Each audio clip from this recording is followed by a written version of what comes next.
Samantala, kumuha tayo ng update kay Eagle News reporter Ben Bernales kaugnay sa isinasagawang Philippine Countdown Challenge sa Philippine Arena sa Ciudad de Victoria sa Bukawi, Bulacan. Ben.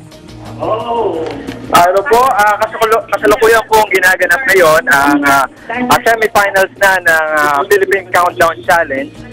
Maaga pa lamang dumating ang mga miyembro ng SCAN sa iba't ibang distrito at mga miyembro ng INC volunteer worker para lumahok sa Philippine Countdown Challenge. Ang total po ng mga participants ay 238 at ito po ay combination ng mga SCAN members at INC volunteer workers. Bago magsimula ang obstacle challenge, nagkaroon ng briefing at rehearsal sa course para sa mga manlalaro at sa mga marshals at mga medical team.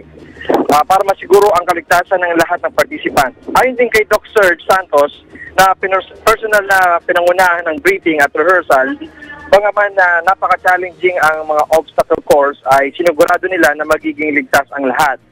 Naglagay ng sapat na safety marshal sa bawat obstacle course at medical team at nagkantabay din ang mga dagdag na doktor at EMT mula sa New Era General Hospital.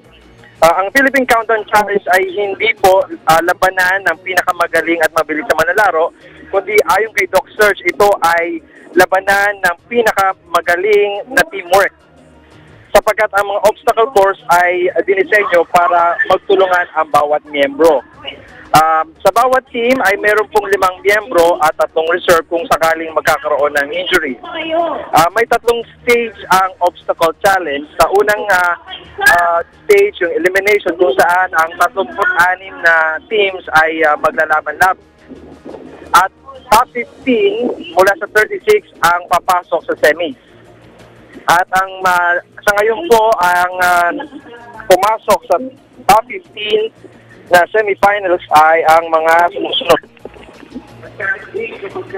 Ang distrito ng Laguna East, distrito ng Bulacan North, distrito ng Pangasinan Central, distrito ng Quezon City, distrito ng Metro Manila North, distrito ng Nueva Ecija Central, distrito ng Cavite South, distrito ng Central Mix, distrito ng Rizal, distrito ng Quezon West, distrito ng Batangas, distrito ng Pangasinan East, distrito ng Cavite North, distrito ng Nueva Ecija East at distrito ng Zambales. Sa ngayon po ay may natitira pang 5 teams at pagkatapos noon, itatali ang oras ng bawat team at i-anunsyo ang 5 team na mag-a-advance sa finals. Ito po ang mga kaganapan dito sa Philippine Arena sa Ciudad de Victoria para po sa Philippine Countdown Challenge. Ito po si Ben Bernales para sa Eagle News Sports.